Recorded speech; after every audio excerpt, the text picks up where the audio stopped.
Hey guys, so today I am going to teach you how to start to set up a room when we are using 1-point perspective. Our next project I'm going to be asking you to draw a room and we're actually going to make this into your dream room. So this obviously is a very simple one and I don't think this is anybody's version of a dream room, but it's a good place to start when we're talking about how to draw a room. Okay, so before last week, 2 weeks ago we drew the boxes for our color wheel. So we have boxes from all the way around our vanishing point. So some are up in the air into one side, some are down into the ground on the other. Okay, so we've drawn boxes from every angle. Now what we are going to do is we are going to draw a box from the point of view that we are on the inside. Okay, so our perspective is that we are on the inside of a box, which is basically what a room is, right? Here is a back wall, here's a ceiling, here's one side, here's another side, and here's the floor. So we're drawing the inside of the box, and the only thing that we can't see is the wall that's behind us. Okay, so it's behind us, we can't see it. So we're gonna be drawing that box from the inside, okay? So how this is going to work is I'm gonna do a few examples, and then you guys are going to brainstorm, or you are going to use your brainstorm sheets from last year to start to make decisions about where you are standing in that room and how to draw that room, okay? So no matter what, when you start out, we have to do a vanishing point. So the vanishing point is on our horizon line, which is just kind of imaginary right now because we can't really see the horizon when we're inside a room. So we have our vanishing point right in the middle, okay? Now I'm going to use a ruler to draw a rectangle around that vanishing point. If it's not perfect, that's okay. But I'm gonna draw a rectangle around that vanishing point, kind of centered, okay? Again, if it's not quite perfect, that's all right. Get rid of my extra lines here so I have that rectangle. Now this rectangle is going to be this back wall, okay? So this rectangle is the back wall. So we have to figure out where the lines for the floor go, where the lines for the ceiling go. And by creating those lines, we also, not only do we create the floor and the ceiling, but we also create each of the sides, okay? So we're gonna take our ruler and we are going to use the vanishing point in the corners of the boxes just like we did when we were drawing our color wheel, okay? So vanishing point, corner of my box. I'm going to draw a line here, vanishing point, corner of my box. I'm going to draw a line here, vanishing point, corner of my box, draw a line here. All right, so far I have my ceiling, my back wall, one side wall, and then when I draw my last line, vanishing point, lined up at the corner, draw that line so it goes off the edge of the page. There we go. We are standing in a room where we can see the back wall, we can see the two side walls, we can see the ceiling, and we can see the floor. All right, we're done with our first example. Some of you guys are brainstorming ideas for this dream room that need a lot of space. Like I know some of my kids in person were saying they're gonna do like a sports complex and it's gonna have a soccer pitch and it's gonna have this and it's gonna have that, it's gonna have, they need a lot of floor space, okay? So what they did,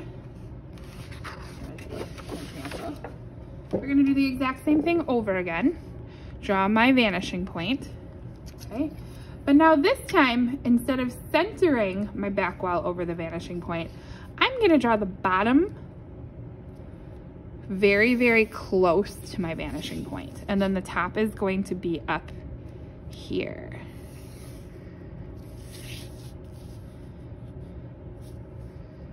Here's my rectangle, one side, the other side. All right, so then we go through those same steps. Vanishing point with the corner of the box, vanishing point with the corner of the box, vanishing point with the side, draw that line that goes off the page, Okay. Now from this perspective, we are standing further back in that room. So it looks like we have a ton of floor space, okay? Things that also come into effect are how big or how small we make the furniture in our room. So we were gonna take this and make like a bed that's huge. The room is obviously gonna look smaller, right? But if we draw things to scale, and let's say we wanna put a basketball court in here, and we draw our hoop back over here, and we draw it really nice and small. Obviously, when you do it, we're gonna take a little bit more time to use a ruler and make those nicer. But if I draw my things really small, then I have enough room for that sports complex. I have enough room for a basketball court and a soccer pitch and all that kind of stuff. Okay? Okay, next step. I'm gonna show you one more option that you have, and then you get to choose what you are going to do for your room. Okay, I'm gonna draw my vanishing point in the middle. I'm gonna draw a box, but now for this one, I know that I wanna see a lot of the floor, and I also wanna see a lot of one wall, because maybe for this one, I'll make like an art gallery or something. So I wanna see a lot of the stuff that's up on the walls. So I'm gonna draw my box kind of over to one side. Now it doesn't have to be a rectangle, like you can make it bigger, smaller, whatever. There's lots of options here. All right, so now vanishing point corner. Vanishing point corner. There's my floor. Vanishing point corner. There's my side wall. So now it looks like I'm standing kind of over in the corner of a room. And my last one is gonna tie it all together. Okay, so this shows us that we are standing in a big room, but we are standing more over to the one side. We're standing over more to the wall, so we can see a lot more of this wall. The ceiling is still small. This wall, we're not gonna see very much, but we still have a ton of floor space to put things in. So you guys are going to find a piece of white paper. Okay, this is just scratch paper. We're not starting our final ones yet. And you guys are gonna play around with this. So you're gonna look at those brainstorming sheets you completed last week, those jam boards that I sent you, that you were supposed to fill out with all the ideas you have. Okay, if you haven't done that yet, I need you to take some time to go in and fill that out. That was on Google Classroom. I made everybody a copy, so you each have your own jam board to write down your ideas. You can write down, this is just a way to get your ideas from your head down to your paper, okay? So you don't have to put in everything that you put on your list, but things that you're like, ooh, that would be cool. That's something I want in my dream room. Those are the things you're gonna write down. Then looking at all the things that you absolutely want to include, it's okay if you cross things out. Again, it's okay if you don't include everything. You're gonna decide from what perspective are you drawing your room, okay? Is it gonna be like this? Is it gonna be like this one where it's all floor? Is it gonna be like this one where you see kind of equal amounts of everything? This might be a really good one for like a movie theater or something. And you are going to kind of practice and get your room set up, okay? Next week, we're gonna learn about how to draw furniture. So this might seem really overwhelming to you, but I just wanna talk about this stuff for a second, okay? Here's a printed example of something that every single one of you guys are gonna be able to do. So what we just did here is what's in the background. We have this back wall, and then there's the lines that come out from that back wall, right? Here, here, here. Now, if we look at everything else that's in here, they're all just basically boxes. Anything that's back on this back wall is flat, okay? We're not gonna really see above or below it, so we don't really have to make it into a box. We use the vanishing point to draw our lines over here. This bed, I know it has some curves and stuff on it, but all it is basically a box, okay? Just like we were doing the week before with our color wheel. All that is basically a box. This is for sure just a box. So is this one, that's just a box. I'll show you another example.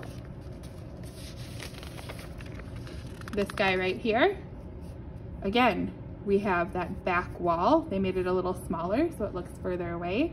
The lines that come out that make the ceiling and the walls and the floor. And then all we got, here's a bookshelf. That's basically a box. This is for sure basically a box. And then this couch, I know it's kind of hard to see, but here's the backrest and here's the arms of the sofa. It's just a couple boxes put together, okay? I don't expect you to know how to do this, but this is definitely stuff that we're gonna talk about next week. Here's another one, back wall, lines. They have some of this molding up here, which makes it look really fancy. This person decided that they wanted to do some details in the ceiling, so you see a little bit more of their ceiling, okay? There's a box here, box here, box here, box here. These are all just boxes, just like we've been drawing before, okay? So we're drawing the inside of a box, and then we're drawing other boxes that make up our furniture and all of our accessories. Last but not least, here's that back wall that we started drawing. They just added some details to it, okay? And then this wall, they made into all windows. This wall, it's all basically boxes. It's all bookshelves. The couch uses some 1-point perspective. This is a box and this is a box, okay? So finish those brainstorm sheets, take some scratch paper and kind of practice here. And then next week, it'll probably be the week after because of Thanksgiving and a lot of you won't have art that week. I'll make sure that I get some final papers, some nicer drawing papers sent home with you so you can start doing your final 1-point perspective, okay? As always, make sure you email me with any questions. If there's any of the work from the last couple weeks that you haven't finished, like your landscapes or your color wheel, make sure you get that done. You can always look back through old projects and watch those videos again.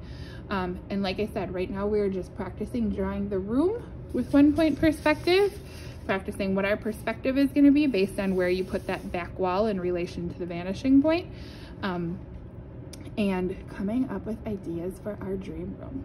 So have a great day. Happy drawing.